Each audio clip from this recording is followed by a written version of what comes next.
Hi friends, ಶುಲಿಲಾ ಹೇರು ಚಾನಲ್ಗೆ ಸ್ವಾಗತ. Friends, ಇವತ್ತು ನಾನು ನನ್ನ ಟೆರೆಸ್ ಗಾರ್ಡನ್ ಅಪ್ಡೇಟ್ನ ನಿಮ್ಮ ಜೊತೆಗೆ ಶೇರ್ ಮಾಡ್ಕೋತೀನಿ. ಹಾಗೆ ನಾನು ವೆಜಿಟೇಬಲ್ ಹಾರ್ವೆಸ್ಟ್ ಮಾಡ್ತೀನಿ, ಅದನ್ನು ಕೂಡ ನಿಮಗೆ ತೋರಿಸ್ತೀನಿ. ಎಷ್ಟು ವೆಜಿಟೇಬಲ್ಸ್ ನನ್ನ ಟೆರೆಸ್ ಗಾರ್ಡನ್ನಲ್ಲಿ ಇದೆ ಇವತ್ತು ಅಂತ ಹೇಳಿ. ಫ್ರೆಂಡ್ಸ್, ಇದು ಬುಡುಮೆಕಾಯಿ. ಹಾಗೆ ನಾನು ಈ ಪುಟ್ಟಿನಲ್ಲಿ ಕಿರಿಕ್ಸಾಲಿ ಮತ್ತು ಕೊತ್ತಂಬರಿನ ಹಾಕಿದ್ದೀನಿ. ಫ್ರೆಂಡ್ಸ್, ನಾನು ಮಾವಿನ ಶುಂಠಿನ ಹಾಕಿದ್ದೆ, ಒಂದು 4 ತಿಂಗಳಾಗಿರಬಹುದು ಅನಿಸುತ್ತೆ. ಇದು ಬೇಬಿ ಟಿಯರ್ಸ್. ಮಾವಿನ ಶುಂಠಿ ಸುತ್ತಲೂ ನಾನು ಬೇಬಿ ಟಿಯರ್ಸ್ ಹಾಕಿದ್ದೆ. ಇದು ಮಾವಿನ ಶುಂಠಿ ನಾನು ಒಂದು ಬೇರನ್ನು ಮಾತ್ರ ಹಾಕಿದ್ದು. ಇದು ಇಷ್ಟೊಂದು ಬೆಳೆದಿದೆ. ಇದನ್ನು ಒಂದು 2-3 ದಿನದಲ್ಲಿ ನಾನು ತೆಗಿತೀನಿ. ಅದನ್ನು ಕೂಡ ನಿಮ್ಮ ಜೊತೆಗೆ ಶೇರ್ ಮಾಡ್ಕೋತೀನಿ. ಹಾಗೆ ಇಲ್ಲಿ ಟೊಮೆಟೊ ಗಿಡ ಇದೆ. ಇದರಲ್ಲಿ ನಾನು ಸುಮಾರು ಒಂದು 3-4 ಟೊಮೆಟೊನ ತೆಗೆದಿದ್ದೆ.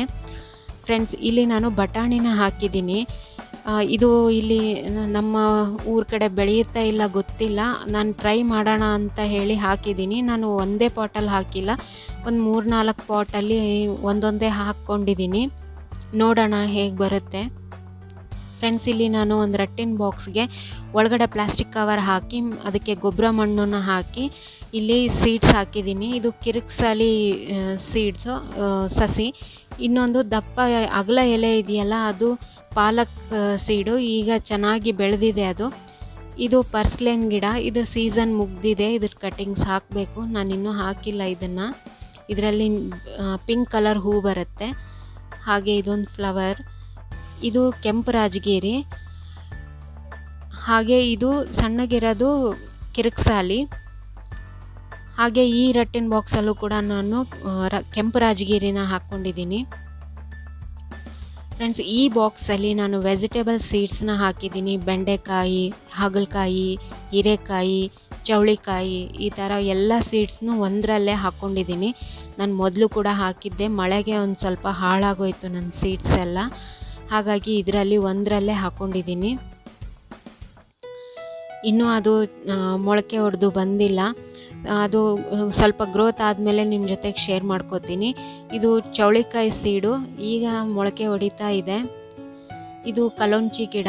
ಇದರಲ್ಲಿ ಹೂ ತುಂಬ ಚೆನ್ನಾಗಿ ಬರುತ್ತೆ ಫ್ರೆಂಡ್ಸ್, ಈಗ ಮೊಗ್ಗಿದೆ. ಹಾಗೆ ಇದು ದಾಸವಾಳ, ಬಿಳಿ ದಾಸವಾಳ, ಇನ್ನೂ ಬಿಟ್ಟಿಲ್ಲ, ಇನ್ನೂ ಅರಳಬೇಕಿದು.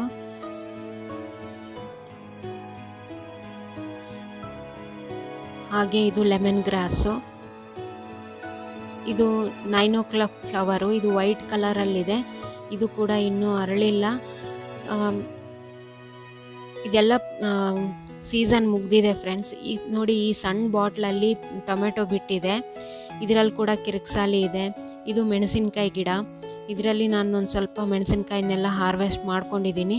ನೋಡಿ ಫ್ರೆಂಡ್ಸ್, ಇಲ್ಲೂ ಕೂಡ ನಾನು ಬಟಾಣಿನ ಹಾಕ್ಕೊಂಡಿದ್ದೀನಿ. ನೋಡೋಣ ಯಾವ ರೀತಿ ಬರುತ್ತೆ ಅಂತ. ಹಾಗೆ ಇಲ್ಲೆಲ್ಲ ಕಾಸ್ಮೋಸ್ ಸಸಿಗಳನ್ನ ಹಾಕಿದ್ದೀನಿ. ಇದ್ರ ಸೀಸನ್ ಮುಗೀತು ಆ್ಯಕ್ಚುಲಿ, ನೋಡೋಣ ಅಂತ ಹಾಕಿದ್ದೀನಿ ನಾನು. ಹಾಗೆ ಇದು ಕೂಡ ಮೆಣಸಿನ್ಕಾಯಿ ಗಿಡ. ಇದರಲ್ಲಿ ಸ್ವಲ್ಪ ಮೆಣಸಿನ್ಕಾಯಿ ಆಗಿದ್ದಾವೆ. ಇದನ್ನು ಕೂಡ ಇವತ್ತು ಹಾರ್ವೆಸ್ಟ್ ಮಾಡ್ತೀನಿ ನಾನು. ಇದು ಬದನೆಕಾಯಿ ಗಿಡ. ನಾನು ಮೊನ್ನೆ ತಾನೇ ಬದನೆಕಾಯಿನ ಇದರಿಂದ ತೆಗ್ದಿದ್ದೆ. ಇದರಲ್ಲಿ ಇನ್ನೂ ಚಿಕ್ಕ ಚಿಕ್ಕದಿದ್ದಾವೆ, ಇವನ್ನ ನಾನು ತೆಗಿಯಲ್ಲ ಫ್ರೆಂಡ್ಸ್. ಹುಳ ಏನಾದ್ರು ಇದ್ದರೆ ಅವಾಗಿಂದ ಅವಾಗೆ ತೆಗೆದುಬಿಡಿ, ಇಲ್ಲಾಂದರೆ ಹುಳ ಜಾಸ್ತಿ ಆಗ್ತವೆ. ಇದು ಕಿರಿಕ್ಸಾಲಿ. ಈಗ ಈ ಸೀಸನಲ್ಲಿ ಕಿರಿಕ್ಸಾಲಿ ತುಂಬ ಚೆನ್ನಾಗಿ ಬೆಳೆಯುತ್ತೆ ಫ್ರೆಂಡ್ಸ್. ಇದು ನನ್ನ ಗಾರ್ಡನ್ ವೇಸ್ಟ್ ಹಾಕಿರುವಂಥ ಚೀಲ.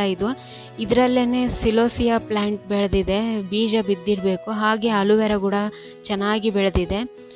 ಇದು ಕ್ಯಾಪ್ಸಿಕಮ್. ಇದು ಕ್ಯಾಪ್ಸಿಕಮ್ ತುಂಬ ಚೆನ್ನಾಗಿ ಆಗಿದೆ. ಇದನ್ನು ಕೂಡ ಇವತ್ತು ಹಾರ್ವೆಸ್ಟ್ ಮಾಡ್ಕೋತೀನಿ ಫ್ರೆಂಡ್ಸ್. ಇದು ದಾಸವಾಳ ಇವತ್ತು ಒಂದು 6-7 ದಾಸವಾಳ ಬಿಟ್ಟಿದ್ದಾವೆ. ನನಗೆ ಪೂಜೆಗೆ ಹೂಗಳು ಚೆನ್ನಾಗಿ ಸಿಗ್ತವೆ, ನಾವು ಹೊರಗಡೆಯಿಂದ ತರಲ್ಲ.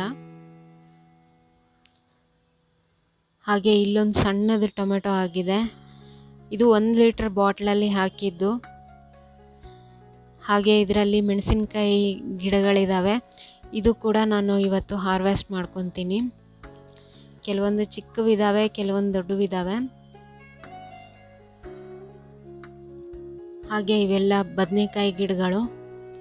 ಇದರಲ್ಲಿ ನಾನು ಮೊನ್ನೆ ಸುಮಾರು ತೆಗ್ದಿದ್ದೀನಿ. ಇದು ಕ್ಯಾಪ್ಸಿಕಮ್, ಇದರಲ್ಲಿ 2 ಕ್ಯಾಪ್ಸಿಕಮ್ ಗಿಡನ ಹಾಕಿದ್ದೀನಿ ನಾನು.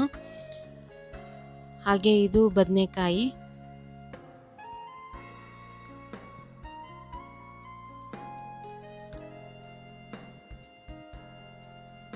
ಇದು 1 kg ಪಾಕೆಟಲ್ಲಿ ನಾನು ಹಾಕಿರೋದು ಮೆಣಸಿನ್ಕಾಯಿ ಗಿಡನ. ತುಂಬ ಚೆನ್ನಾಗಿ ಬಂದಿದೆ ಫ್ರೆಂಡ್ಸ್. ಈ ಥರ ನಾವು ರೀಯೂಸ್ ಮಾಡ್ಕೋಬೇಕು ವೇಸ್ಟ್ ಮಟೀರಿಯಲ್ನೆಲ್ಲ. ಇದರಲ್ಲಿ ಹುಣ್ಸಿಕ್ ತಪ್ಪಲು ಪಲ್ಯ ಹಾಕಿದ್ದೀನಿ, ಹಾಗೆ ಸಬ್ಬಸಿಗೆ ಹಾಕ್ಕೊಂಡಿದ್ದೀನಿ ನಾನು. ಫ್ರೆಂಡ್ಸ್, ಇದು ಕ್ಯಾರೆಟ್. ಇದು ನಾನು ಫಸ್ಟ್ ಟೈಮ್ ಕ್ಯಾರೆಟ್ನ ಹಾಕಿರೋದು. 1 ಚೆನ್ನಾಗಿ ಬೆಳೆದಿದೆ, ಇನ್ನೂ 3 ಬೆಳೀತಾ ಇದ್ದಾವೆ. ನಾನು ಅದೊಂದನ್ನು ಹಾರ್ವೆಸ್ಟ್ ಮಾಡಿದಾಗ ನಿಮ್ಮ ಜೊತೆಗೆ ಶೇರ್ ಮಾಡ್ಕೊತೀನಿ. ಹಾಗೆ ಇದು ಅಪರಾಜಿತ. ಇವತ್ತು ಜಾಸ್ತಿ ಹೂವು ಬಿಟ್ಟಿದ್ದಾವೆ ಇದರಲ್ಲಿ. ಫ್ರೆಂಡ್ಸ್, ಈ ರೀತಿ ನೀವು ನಿಮ್ಮ ಗಾರ್ಡನಲ್ಲಿ ಹೂವು ತರಕಾರಿನ ಬೆಳ್ಕೊಳ್ರಿ. ಈ ರೀತಿ ಆರ್ಗ್ಯಾನಿಕ್ ಆಗಿ ಬೆಳೆದಿರ್ತೀವಿ, ತಿನ್ನೋಕ್ಕೂ ಖುಷಿ ಅನಿಸುತ್ತೆ. ಈ ಅಪರಾಜಿತ ಹೂವು ಮನೆಯಲ್ಲಿ ಇರಬೇಕು ಫ್ರೆಂಡ್ಸ್, ಶುಭ ಇದು. ಇದನ್ನು ಕೃಷ್ಣ ಹೂವು ಅಂತಲೂ ಹೇಳ್ತಾರೆ. ಇದು ಸಬ್ಬಸಿಗೆ ನಾನು ಬೀಜಕ್ಕೆ ಬಿಟ್ಟಿದ್ದೀನಿ. ಹಾಗೆ ಸ್ವಲ್ಪ ಪಾಲಕ್ಕಿದೆ, ಅದನ್ನು ಇವತ್ತು ನಾನು ಹಾರ್ವೆಸ್ಟ್ ಮಾಡ್ಕೊತೀನಿ. ಫ್ರೆಂಡ್ಸ್, ಈಗ ನಾನು ನಿಮಗೆ ಸೀಡ್ಸ್ ಯಾವ ರೀತಿ ಫ್ರೀಯಾಗಿ ತೊಗೋಬೋದು ಅಂತ ಹೇಳ್ತೀನಿ. ಯಾಕಂದರೆ ನಮ್ಮ ಮನೆಯಲ್ಲೇ ಇರ್ತವೆ. ನಾವು ಹೂಗಳನ್ನ ಮಾರ್ಕೆಟಿಂದ ತಂದಿರ್ತೀವಿ, ಆದರೆ ನಮಗೆ ಕೆಲವೊಮ್ಮೆ ಗೊತ್ತಾಗಲ್ಲ. ಇದೆಲ್ಲ ನಾನು ನಮ್ಮ ಮನೆಯಲ್ಲೇ ಇರುವಂಥದ್ದು. ಇದು ಕಾಕ್ಸ್ಕೋಂಬ್ ಅಂತ ಫ್ಲವರ್. ಇದನ್ನು ನಾನು ಪೂಜೆಗೆ ತೊಗೊಂಡು ಬಂದಿದ್ದೆ ಮೊನ್ನೆ ದೀಪಾವಳಿಗೆ. ನೋಡಿ ಫ್ರೆಂಡ್ಸ್, ಇದು ಒಣಗಿದೆ. ಈ ಥರ ಒಣಗಿರೋದನ್ನು, ಅಥವಾ ಒಣಗಿಲ್ಲ ಅಂದರೆ ನೀವು ಸ್ವಲ್ಪ ಒಣಗಿಸ್ಬಿಟ್ಟು ಅದನ್ನು ನೀವು ಈ ಥರ ಕೈಯಿಂದ ಸ್ವಲ್ಪ ಉಜ್ಜಿದ್ರೆ ಸೀಡ್ಸ್ ಬರುತ್ತೆ. ನೋಡಿ, ಇಲ್ಲಿ ಬ್ಲ್ಯಾಕ್ ಕಲರ್ಸ್ ಕಾಣ್ತಾ ಇದೆಯಲ್ಲ, ಬ್ಲ್ಯಾಕ್ ಕಲರ್ದು ಅದೇ ಸೀಡು. ಸಾಸಿವೆಗಿಂತನೂ ಸಣ್ಣಕ್ಕಿರ್ತವೆ ಇವು. ಈ ಥರ ಸೀಡ್ಸ್ನ ನೀವು ಕಲೆಕ್ಟ್ ಮಾಡಿ ಇಟ್ಕೊಂಡ್ರೆ ನಿಮ್ಮ ಗಾರ್ಡನಲ್ಲಿ ಹಾಕ್ಕೊಳಕ್ಕೆ ಈಸಿ ಆಗುತ್ತೆ, ಫ್ರೀಯಾಗಿ ಸಿಕ್ಕಂಗಾಗುತ್ತೆ. ಇಲ್ಲಾಂದರೆ ಯಾರ ಮನೆಗಾದರೂ ಹೋದಾಗ ಅವ್ರ ಹತ್ರ ಹೂವು ಇಸ್ಕೊಂಡು ಬಂದರೂ ಸಾಕು ನಿಮಗೆ. ನೀವು ಅದೇ ಹೂವಿಂದನೇ ನೀವು ಸುಮಾರು ಗಿಡಗಳನ್ನ ಮಾಡ್ಕೋಬೋದು. ನಾನು ಸಿಲೋಸಿಯಾ ಪ್ಲ್ಯಾಂಟ್ ಕೂಡ ಅಷ್ಟೇ. ಇದು ಅಡಿಕೆ ಹೂವು, ಇವೆಲ್ಲನೂ ಅಷ್ಟೇ ನಿಮಗೆ ಸೀಡ್ಸಿಂದ ಬರುತ್ತೆ. ನಾನು ಈ ಥರ ಯಾವುದಾದ್ರೂ ಒಂದು ಪಾಟಲ್ಲಿ ಈ ಥರ ಉದುರಿಸ್ಬಿಡ್ತೀನಿ. ಆಮೇಲೆ ಅದಕ್ಕೊಂದು ಸ್ವಲ್ಪ ನೀರು ಹಾಕಿಬಿಟ್ರೆ ಅದು ಚೆನ್ನಾಗಿ ಬೆಳೆಯುತ್ತೆ. ನಾನು ಇದೇ ಥರ ಸೀಡ್ಸನ್ನು ಬೆಳೆಸೋದು, ಅದಕ್ಕೆ ಮತ್ತೆ ಸಪ್ರೇಟಾಗಿ ಯಾವುದೇ ಥರ ಕೇರ್ ಮಾಡಲ್ಲ.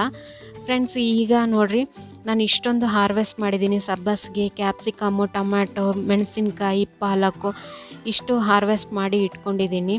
ಇದೆಲ್ಲ ಆರ್ಗ್ಯಾನಿಕ್ಕು. ನಾನು ಯಾವುದೇ ಕೆಮಿಕಲ್ ಹಾಕಿ ಇವುಗಳನ್ನ ಬೆಳೆಸಿಲ್ಲ.